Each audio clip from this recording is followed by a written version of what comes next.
Bienvenidos al quinto programa de la serie Construir, Jugar, Sentir, llamado La Voz y el Canto.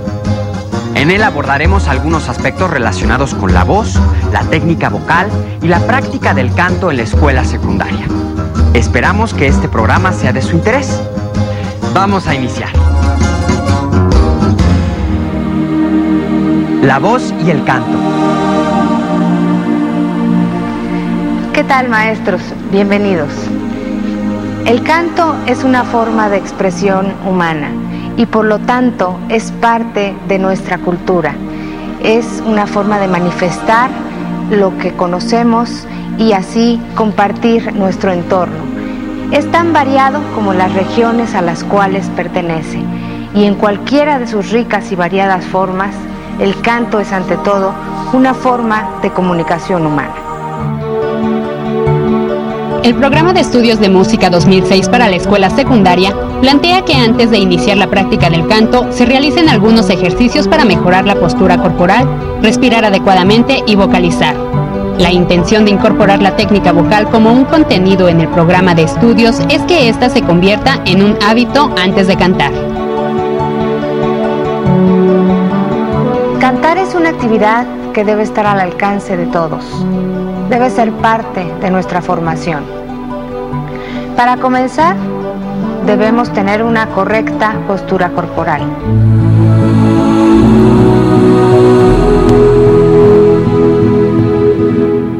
Brazo derecho enfrente, hacia el lado izquierdo y estiramos. Exacto. Al revés. Que se estire la parte de la costilla izquierda. ¿Ok? Firmes. Ahora vamos a hacer movimientos con la cabeza hacia adelante, en medio, hacia arriba, hacia adelante, medio y hacia arriba. Volteamos al lado derecho. ¿Ok? Hacia el lado izquierdo. Bien, regresamos. Ahora, círculo hacia el lado derecho. Bajo y doy círculo al lado derecho. Eso. 3 círculos. Y cuando lleguemos al centro, damos 3 círculos al lado izquierdo. Lento, muy lento, cada uno a su ritmo. Exacto. Y encontramos el frente de cada uno. Ahora, el hombro derecho arriba. Lo más arriba que puedan, lo más pegado a la oreja y abajo, con todo el peso del cuerpo. El izquierdo, abajo. Otra vez, derecho, abajo, el izquierdo. Y a continuación, los 2 hombros a la vez. Y dejamos caer con todo el peso. Y exhalamos al momento de bajar los hombros. Abajo. Exacto. Una vez más. Sonoro. Eso, muy bien. Ahora vamos a poner los pies a la altura de los hombros y de las caderas en una línea paralela hacia el frente de ustedes. Brazos a los costados. Y ahora vamos a empezar a balancearnos hacia adelante y hacia atrás varias veces. Y en algún momento lleguen a un punto medio donde sientan que está su equilibrio. Lo mismo hacia los lados.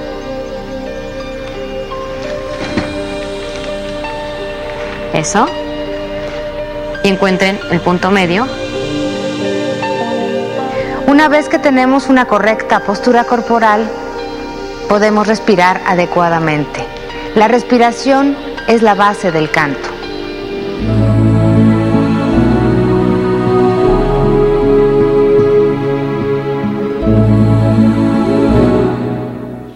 Van a juntar sus rodillas y poner los antebrazos sobre sus muslos. Torso a sus antebrazos. Muy bien, ahora van a inhalar lo más profundamente que puedan. Retiren ahí el aire y lo sacan. Una vez más. y lo sacan. Una vez más.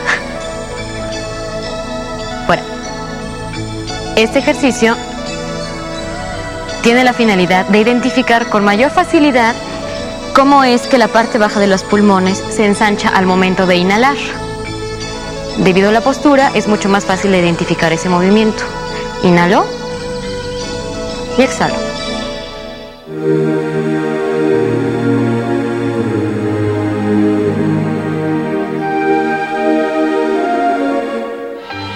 Ahora vamos a hacer una respiración por tiempos. Les voy a dar 2 tiempos para sacar el aire que tienen dentro, 2 tiempos para inhalar, 2 tiempos para retener, los siguientes 2 tiempos para exhalar, diciendo con una F grande, y otros 2 tiempos para permanecer sin respirar. ¿Quedó claro? Entonces empezamos. 2, 1, 2. Inhalo en 2. 2, retengo ahí. Saco con una F grande. 1, 2. Y me quedo ahí sin respirar. 1, 2. Ahora inhalo en 3. 1, 2, 3. Retengo. 3 tiempos. Saco con una F grande todo el aire que tengo y me quedo ahí sin respirar. 2, 3 e inhalamos en 4 tiempos. Lento. 1, expandiendo aquí. 2, 3, 4. Retengo ahí. 1, 2, 3, 4. F grande. 2, 3, 4 y retengo ahí 4 tiempos. 1, 2 y al final respiro normalmente. ¿Ok? Muy bien.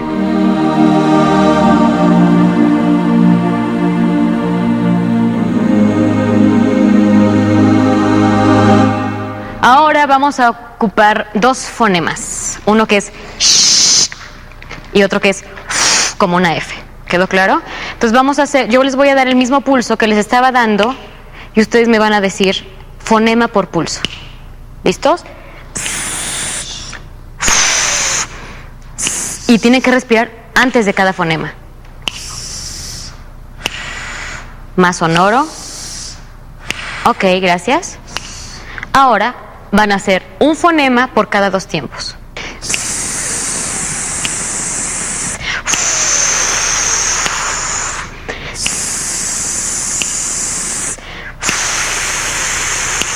Otra vez. ¿En dónde sienten el trabajo muscular? En esta parte, en el diafragma. 4 fonemas por tiempo. ¿Listos?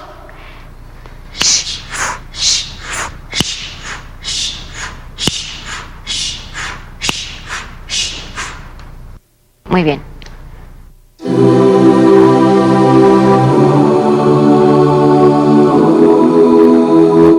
Al conjunto de mecanismos que conforman el habla se le denomina aparato fonador.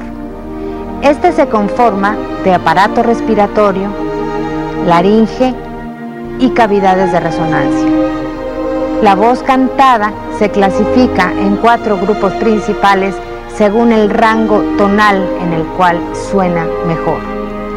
En términos generales, las voces se dividen en agudas y graves.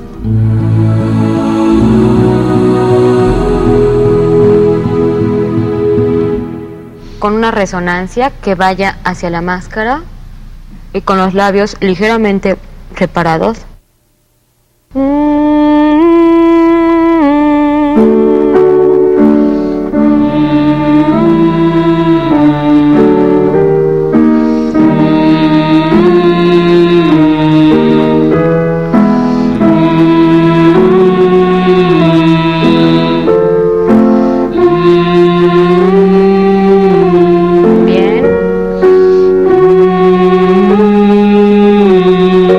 Último.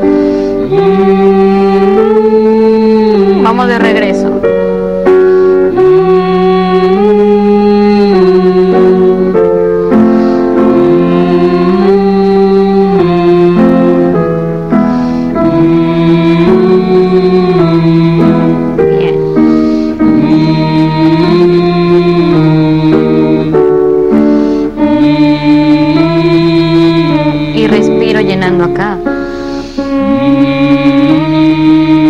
No se suben los hombros para nada. Y está muy piano.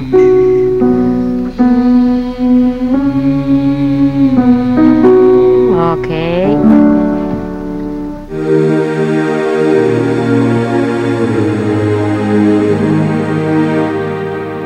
Solo dos vocales.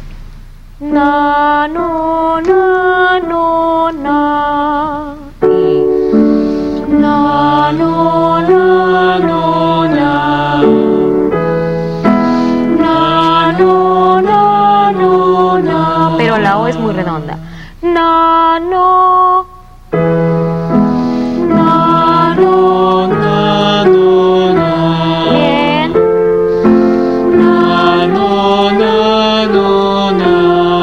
Respiro. Na, no, na, no, na. Una más. Na, no, na, no, na. Muy bien, y de regreso. Na, no, na, no, na. Bien. Na, no, na, no, na. Redondo. Na, no, na, no, na. Na, no, na, no, na. Última. Na, no, na, no, na. Ok.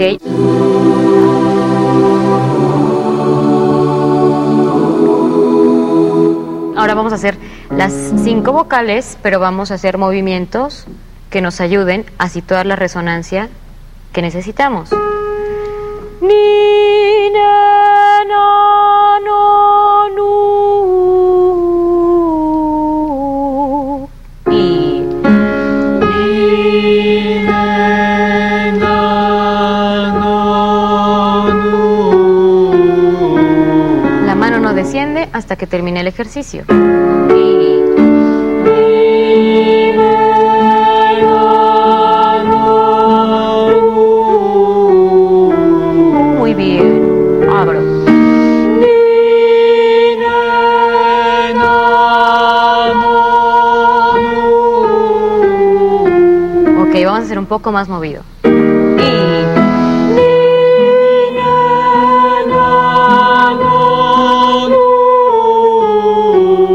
Respiro bien.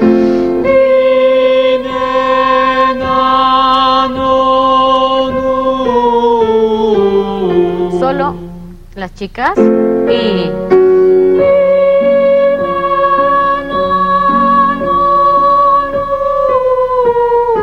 una más.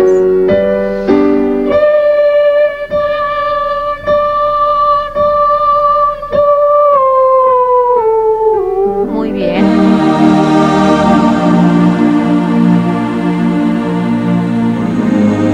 Bien, ahora vamos a hacer algo que tenga staccato, ¿ok?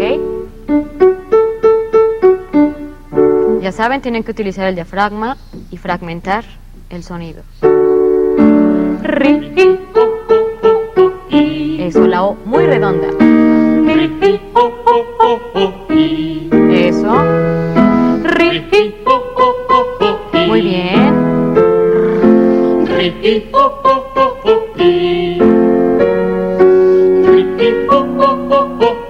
Dos más.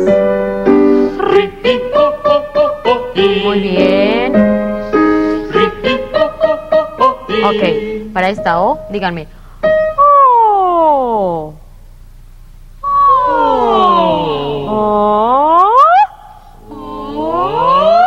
Oh. Oh. Y pueden usar su mano. Oh.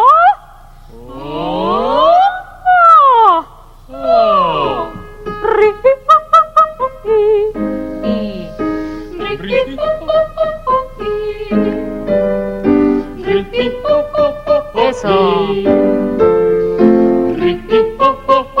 Muy bien, el diafragma trabaja. Última.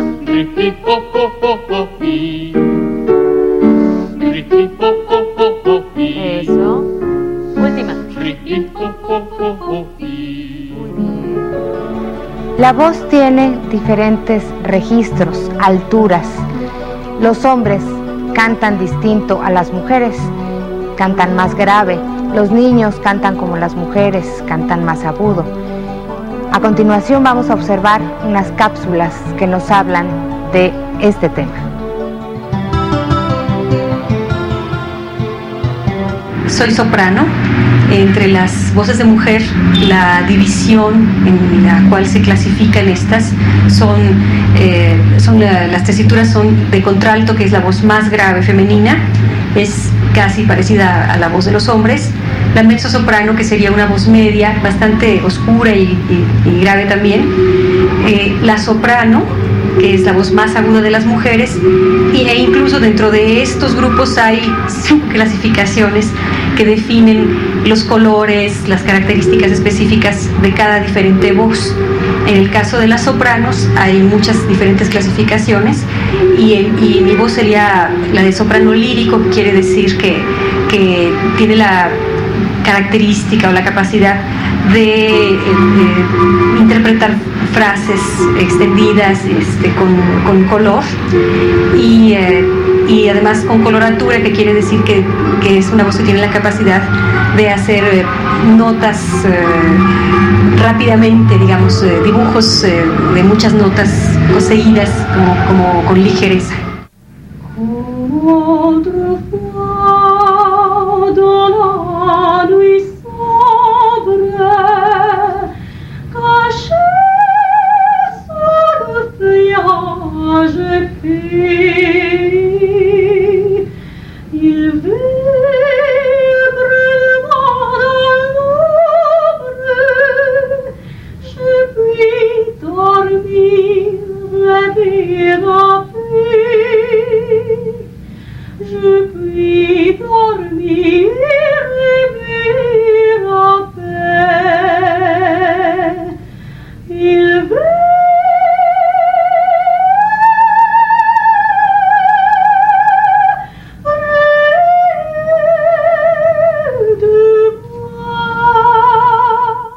Las mezzosopranos es una tesitura que, digamos, en términos de agudo y grave, se encuentra entre las sopranos y las contraltos.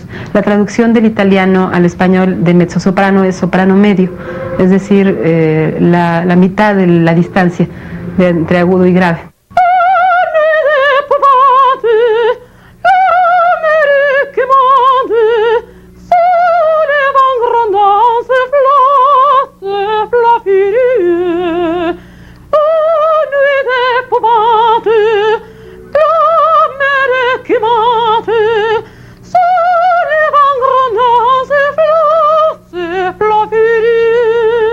Ya escuchamos la voz de soprano y la de mezzo.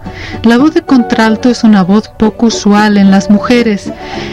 Hay pocas contraltos en México y en general en el mundo, pero para que puedan apreciar la tesitura de esta voz, hemos preparado un video con la contralto Kathleen Ferrier, una de las contraltos más famosas que han existido. Vamos a escuchar un fragmento de Gustav Mahler.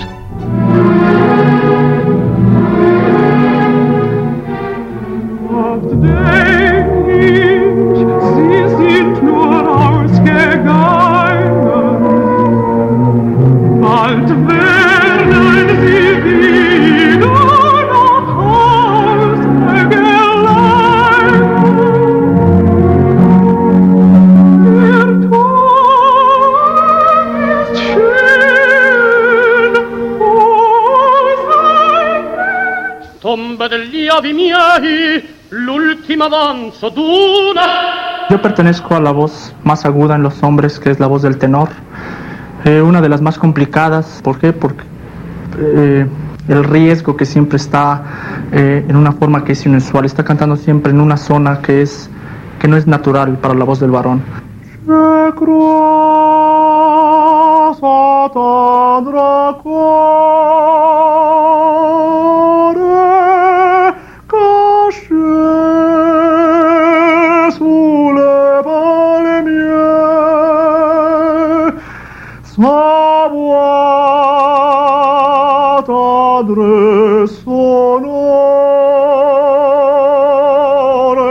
Come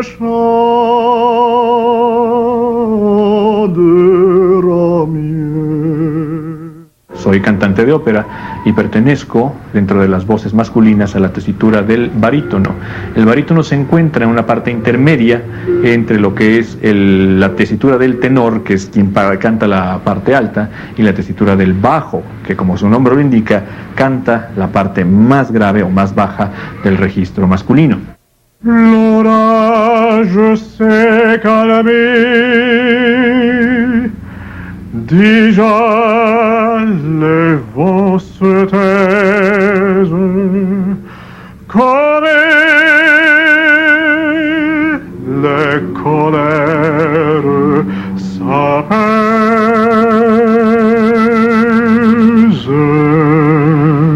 Mi nombre es José Rosendo Flores, yo soy bajo cantante, bajo barítono, dependiendo de las necesidades.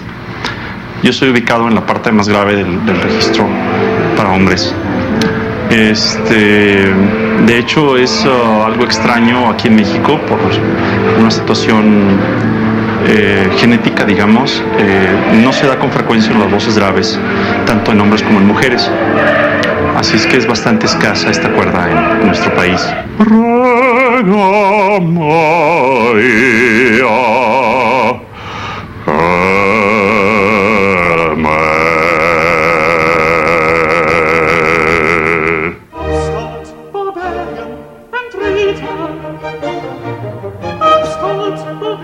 El tema de la muda de voz es importante, es un tema delicado.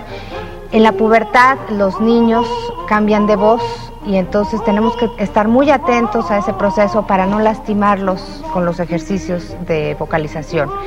Por eso hoy he invitado a Juan Carlos y a Guillermo para mostrarles ejemplos en donde escucharemos la diferencia entre la voz de Juan Carlos, que ya está en proceso de cambio, y la voz de Guillermo, que aún no ha cambiado.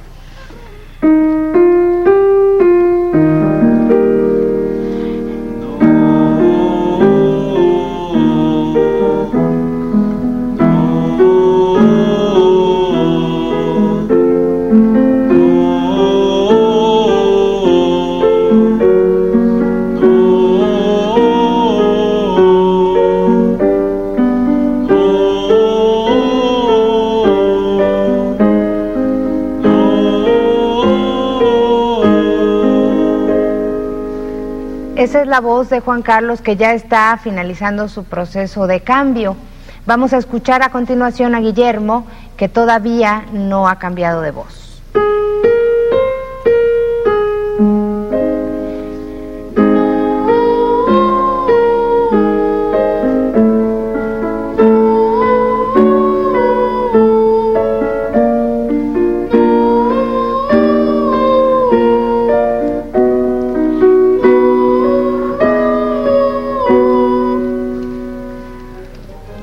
Así podemos ya escuchar la diferencia entre un chico que ya cambió de voz y otro que todavía no cambia de voz. Hay que estar muy atentos a este proceso y cuando este comience, hacer que canten en rangos muy cortos, muy centrales, para que no lastimen sus voces.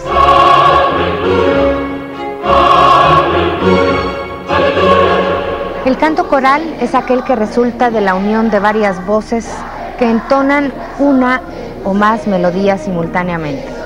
Se ha comprobado que ayuda a la formación integral de los seres que lo practican, pues desarrolla áreas del cerebro que de otra forma no recibirían estimulación.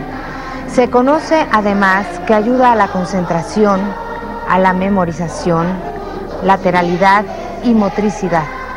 También es un buen pretexto para socializar y conocer a otros, aprender a respetarse y compartir un lenguaje común.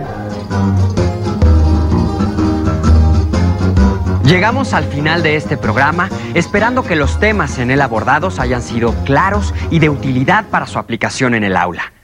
En el próximo programa contaremos con la participación del flautista mexicano Horacio Franco, uno de los intérpretes de este instrumento más importantes a nivel internacional. Él nos explicará algunos datos interesantes acerca de la flauta de pico y cómo mejorar su ejecución en la escuela básica. No se lo pierdan. Muy bien, el diafragma trabaja. Última.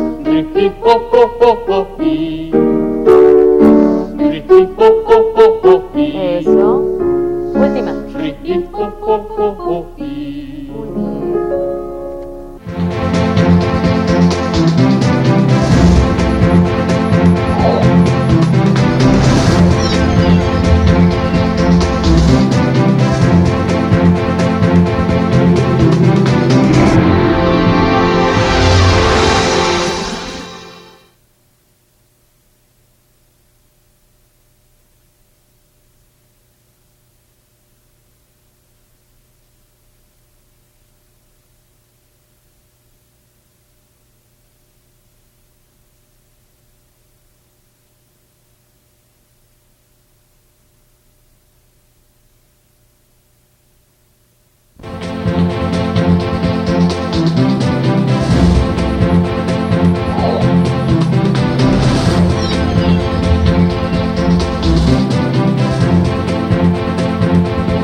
Bienvenidos una vez más a Construir, Jugar, Sentir.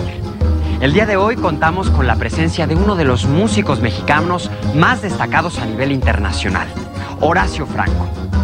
Este programa tratará sobre la flauta de pico en la escuela. Él nos hablará acerca de este instrumento y de la técnica básica para tocarlo. Esperamos que este programa oriente a los maestros de música de secundaria acerca de cómo utilizar de manera didáctica este bello instrumento musical. ¿Qué les parece si damos inicio? La flauta de pico en la escuela. Bienvenido, Horacio, y muchas gracias por haber aceptado la invitación para participar en este programa que va dirigido a maestros de secundaria, maestros de música de secundaria. Mil gracias, Soledad, es un gran gusto estar con todos ustedes. Este programa tiene como propósito también presentar a uno de los intérpretes de flauta de pico más importantes y conocer, al instrumento y cómo tocarlo de una mejor manera y cómo utilizarlo de una mejor manera en la escuela. El primer instrumento que tuve en mis manos fue una flauta pues de plástico, como la que encargan a todos los niños de secundaria. Tuve muchísima facilidad y precisamente ahí es donde me enamoré de la música.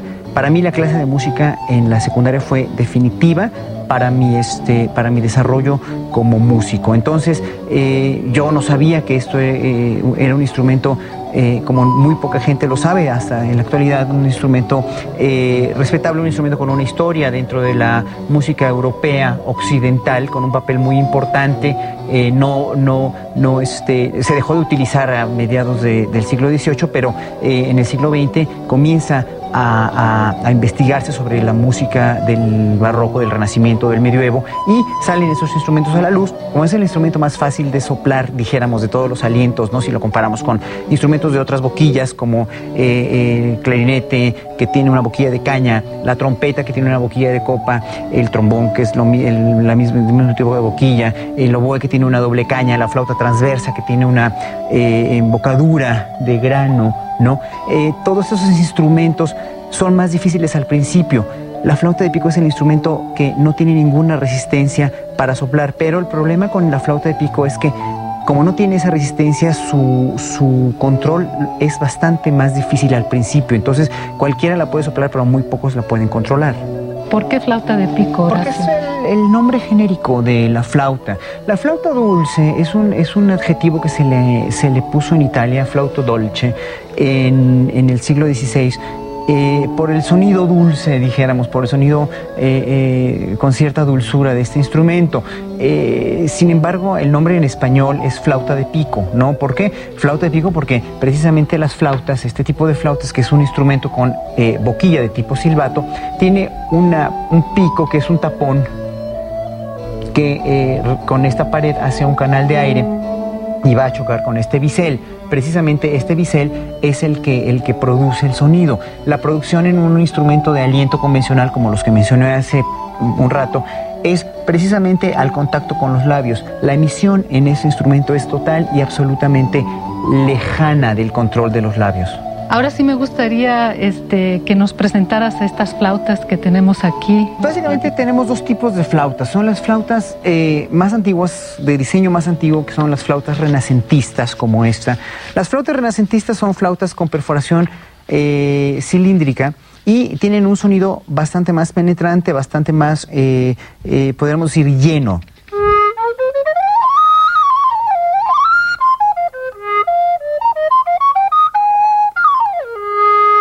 Esta es una flauta renacentista, y las flautas de tipo barroco, que son como estas, ¿no? Que son flautas con una perforación cónica, son más, tienen más extensión, son un poco más dulces en sonido y fueron evidentemente pues posteriores en diseño, ¿no?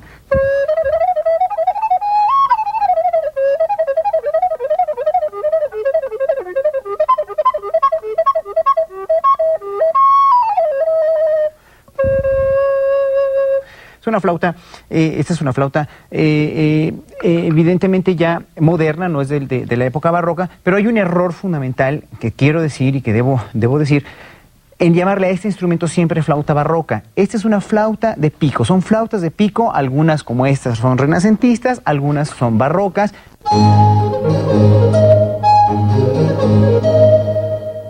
Tenemos flautas sopranos, ¿no? Como esta, tenemos flautas contraltos, que son más grandes. Tenemos flautas tenores, que son aún más grandes, ¿no? Esta es una flauta tenor en re, y tenemos flautas bajos, que son mucho más grandes, como esta, ¿no? Evidentemente a mayor tamaño, más grave va a ser el sonido.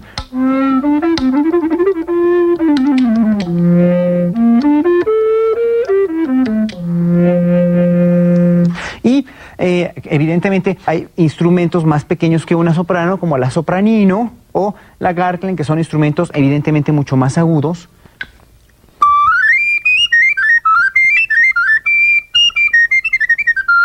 O este instrumento renacentista llamado Garklen, como ya no hay un nombre más pequeño que soprano. Garklen quiere decir muy pequeño en alemán.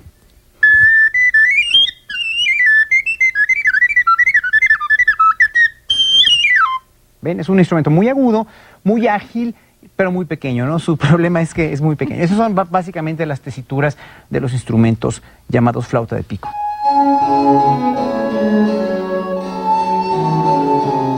Y ahora sí me gustaría que nos explicaras la técnica básica del instrumento, cuáles son los tres grandes rubros. La flauta, como un instrumento aerófono que es, tiene tres elementos fundamentales en su aprendizaje técnico. El primero es la digitación, que comprende la posición del cuerpo y cómo vamos a mover los dedos. El segundo aspecto técnico es la respiración, que bueno, sin aire no podemos tocar este instrumento. Y el tercero es la articulación, que no es otra cosa más que la serie de movimientos de la lengua. ¿Qué les parece entonces si los dejo con Horacio Franco para que desarrolle cada uno de estos tres aspectos que acaba de mencionar?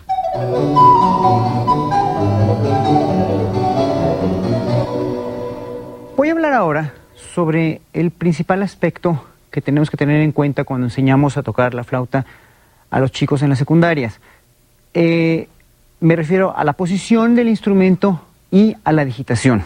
Están íntimamente ligados y la posición del cuerpo debe ser, como en todos los instrumentos musicales, una posición relajada, una posición que simple y sencillamente venga de los principios de posición anatómica más correctos. Evidentemente, las manos tienen que estar en una posición muy parecida a lo que sería la posición fetal en un momento dado, y el cuerpo totalmente suelto, ¿no? Uno de los grandes predicamentos siempre que veo en las escuelas secundarias es el hecho de que los niños recargan el brazo en el mesabancos, en la paleta del mesabancos al momento de tocar la flauta, porque les estorba, y esto sí realmente es un grave error dejar que hagan esto. Entonces yo sugeriría en un momento dado voltear un poco para no recargar los codos en ningún lado. O sea, recargar los codos en algún lado al tocar impide mucho una afluencia de energía correcta tocar correctamente con los dedos, ¿no? La posición del cuerpo debe ser erguida, normal, no chueca para nada, ¿no? Traten de siempre tener los hombros abajo. Tenemos que repartir perfectamente bien ese peso entre dos partes fundamentales. Una es el pulgar derecho y otra el labio inferior. Entonces nosotros debemos como profesores decirle a los niños que ahí está el peso de la flauta, en este ángulo. Los orificios se llaman 0, 1, 2, 3, 4, 5, 6, 7 y 8, que este es otro orificio. El pulgar va un poco abajo, como principio, del orificio número 4, y el labio inferior sostiene a la flauta de esta manera. O sea, nunca dejen a los niños meter el labio de manera que la flauta quede así, porque ese es otro de los principios técnicos de los cuales hablaré más tarde, pero la flauta va recargada totalmente en el labio inferior. La digitación, este es fundamentalmente el eje de carga de la flauta. Después, con los demás dedos, lo que vamos a hacer es precisamente equilibrar el peso, pero no cargar con ningún otro de los dedos. El cargar con otros dedos hace que la flauta, que los dedos, al mover los dedos en la flauta, no tengan un equilibrio de fuerzas. Y uno de los fundamentales errores en la pedagogía al enseñar la flauta es tratar de empezar a tocar con la mano izquierda. El niño no sabe y no tiene conciencia de dónde está cargando la flauta, y los dedos simplemente hacen las veces de cargar y de equilibrar, y aparte se tienen que mover, y esto físicamente hablando pues es una falacia, ¿no? Entonces los dedos deben de ir totalmente en posición fetal, acomodados con la yema, con el centro de la yema en cada orificio. Precisamente el orificio 0, que es el orificio del pulgar, tiene que ir tocando, hagan a los niños cerrar los ojos y decir que tocan el índice con el pulgar, y en ese lugar donde se toca el índice al pulgar es donde debemos tapar el orificio. O sea, el orificio nunca debe quedar entonces de esta manera así, no, sino debe quedar exactamente donde toca el índice con el dedo pulgar. Entonces, las manos van a ir equilibrando el peso. La posición de la flauta al cuerpo nunca es así, como de trompeta, es más bien simplemente una posición a 45 grados, que no es absolutamente, no es tampoco forzada abajo, es totalmente vertical, dijéramos, hacia el piso, ¿no? Nosotros tenemos como gran atadura pedagógica el empezar con el si la sol, porque creen que los niños son muy torpes y que nunca van a poder usar las dos manos a la vez, pero cuando tocan el piano o cuando tocan la guitarra usan las dos manos a la vez, y en un instrumento como este es muy importante que aprendan a tocar las dos zonas de la flauta, las dos manos, no son mancos, y finalmente hablando tienen que empezar con una posición como esta posición de mi, donde la seguridad de asir la flauta, de tomar la flauta, esté garantizada. A partir de ahí, mover las dos manos, mover del mi al sol,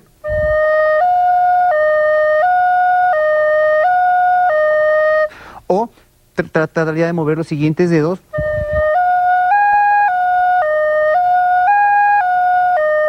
Otro sonido bastante fácil es el fa sostenido.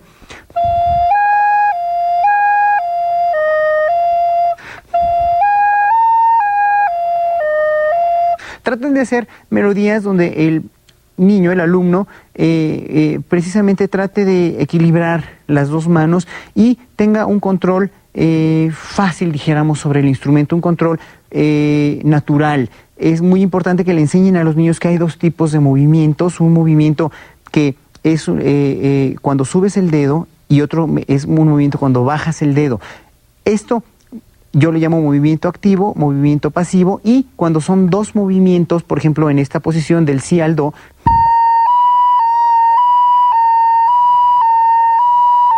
es un movimiento mixto. Es muy importante que les enseñen esto porque tienen que tener también un poco de conciencia de que no es lo mismo subir o levantar un dedo que ponerlo, y las dos acciones implican y ustedes lo verán también al enseñar, implican una responsabilidad determinada, que la fuerza de los dedos en las manos siempre son diferentes. Cada una de los dedos de la mano tiene una configuración y tiene una morfología, la cual verdaderamente nos hace muy diferentes a cada dedo. Y si nosotros vemos el pulgar, que es oponible y fuerte, el índice, que es muy fuerte y con mucha iniciativa, el medio, que es fuerte pero ciertamente torpe, el anular, que es muy débil y torpe también, y el meñique, que es pequeño. Con todo esto tenemos una serie de 5 dedos que son muy diferentes, y tenemos que tratar de que los niños sean conscientes de esta forma y de esta manera que tiene la mano, para precisamente nunca confiarle a los dedos simplemente por su misma fuerza toda la responsabilidad. Es decir, por ejemplo, cuando tenemos una posición como la a sol, este dedo, que es muy débil, tiene que tener una fuerza extra al moverse, que cuando tenemos el si a la, por ejemplo, ¿no? Entonces, la cuestión de sentir también la fuerza de sus dedos los va a obligar a tener cierta atención.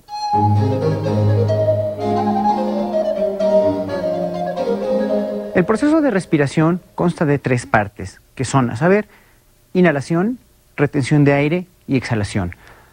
La inhalación, como en todos los instrumentos aerófonos y el canto, se hace con la parte baja de los pulmones por la siguiente razón. Esa parte es más ancha y tenemos el soporte de 2 grupos musculares, que son la pared abdominal, que se puede mover a voluntad, y el diafragma, que es un músculo delgadito que sostiene a los pulmones y les ayuda a tener una expansión para controlar la salida de aire.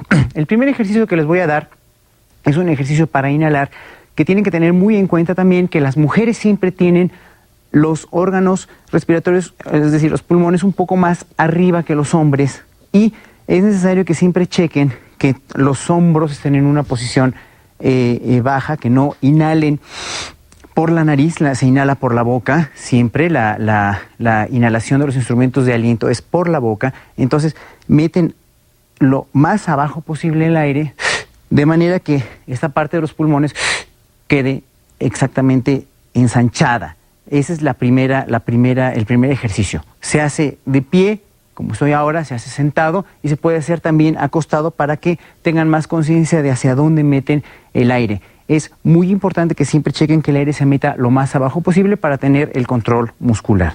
Entonces, inhalamos, por ejemplo, en 1, y vemos a dónde está nuestro centro de respiración, y hay que ayudar a los niños a que el centro de respiración vaya cambiando si está muy alto. El segundo ejercicio es para retener aire, precisamente, que no es otra cosa más que lo que hacen los buscadores de perlas cuando se meten al agua, cuando aguantan la respiración. Es precisamente con ese aire que uno mete, lo retienes todo el tiempo que sea necesario, pero es importante que al inhalar ya esté el centro de respiración abajo. Entonces, la retención de aire se mide en segundos y es muy variable, dependiendo también la condición física, la presión arterial, las condiciones de estrés y la altura, la altitud de las ciudades donde estén, va cambiando frecuentemente, ¿no? Pero la retención es uno de los más importantes rubros, porque es ahí donde uno va a aguantar el oxígeno fresco para que no se convierta en dióxido de carbono y envenene precisamente la sangre. La exhalación es precisamente el tercer aspecto de respiración, donde intervienen los 2 grupos musculares, la pared abdominal y el diafragma, y es donde van a controlar la salida de ese aire con una presión determinada. Esta presión es la misma que la tercera ley de Newton, o sea, a cada acción hay una reacción de igual magnitud y de sentido contrario, de tal suerte que la pared abdominal es la que va a hacer presión voluntaria y consciente al sacar el aire. Entonces, hay un ejercicio fundamental que se parece mucho a la manera de emitir el sonido en la flauta de la boquilla, que es precisamente inhalar, congelar el aire, o sea, retener el aire, y luego, apretando un poco el abdomen, hacer shh, o sea, shh. Y cuando uno va haciendo shh, tiene que tener el abdomen un poco contraído, no haciendo tanta fuerza, pero contraerlo. De manera que un ejercicio muy completo de respiración es inhalación, retención y en 4 tiempos. Esperamos otros 4 de silencio y otra vez esperamos otros 4 y hasta que tengamos nuestro abdomen total y absolutamente tenso. Posteriormente, con una flauta, pueden hacer este mismo ejercicio ya llevándolo a efecto con una posición como mi o re, una central grave, dijéramos, para que empiecen a administrar poco aire. Entonces inhalan, retienen en 4 y soplan 4 tiempos. Retienen el aire sin exhalar y otros 4, etcétera, etcétera, hasta que se les acabe el aire. Pueden hacerlo con una posición central y luego con posiciones más agudas para que evidentemente vayan explorando mayor rango de cantidad de aire y de presión de aire, más que nada, que en los agudos se vuelve el doble.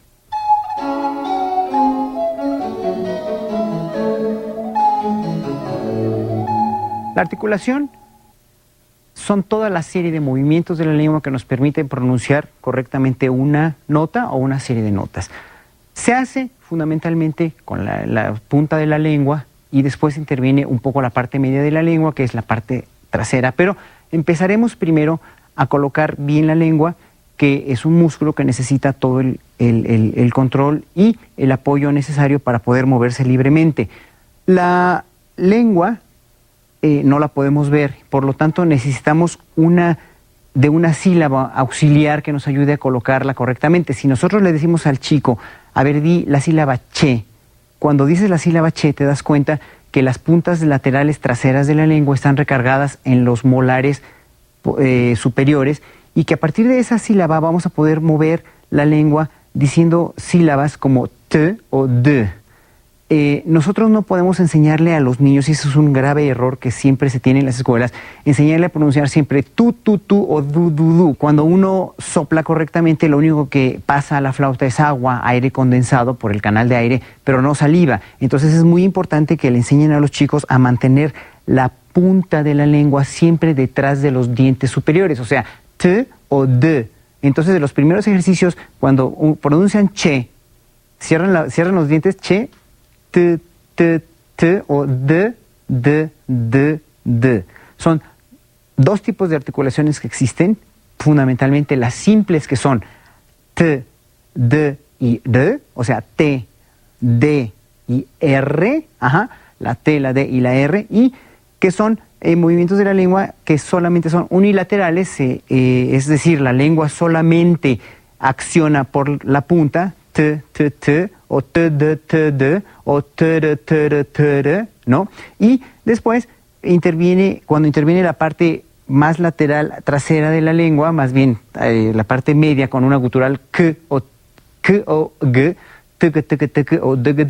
se llama doble articulación. Los primeros ejercicios que podemos hacer para articulación, que ya les dije con el che, y luego t o d, simplemente incluso la flauta sin el cuerpo se puede tener un control de aire bajo, realmente el aire soplando bajo, y hacer ejercicios donde se sople una nota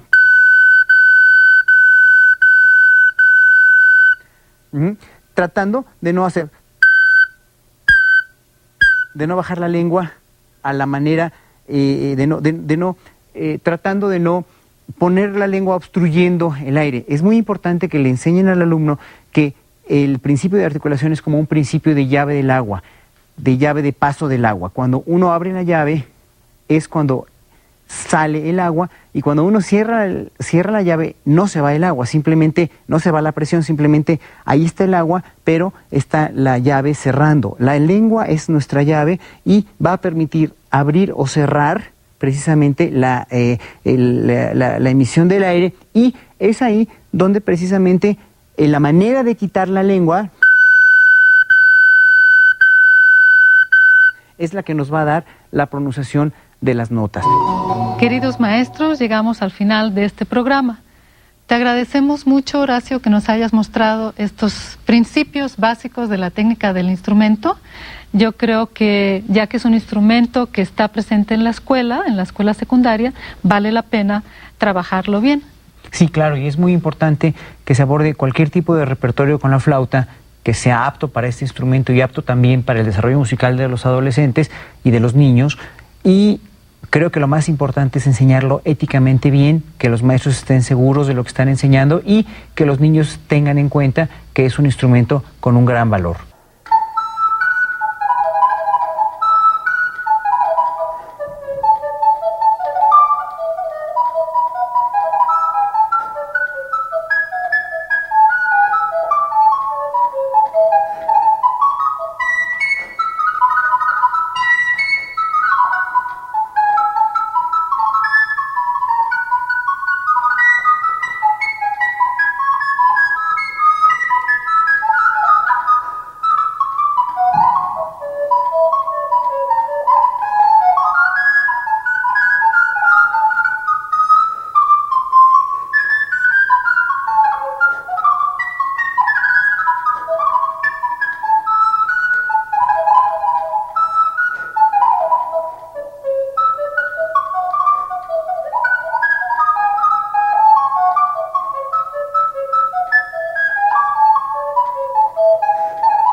Concluimos este programa y también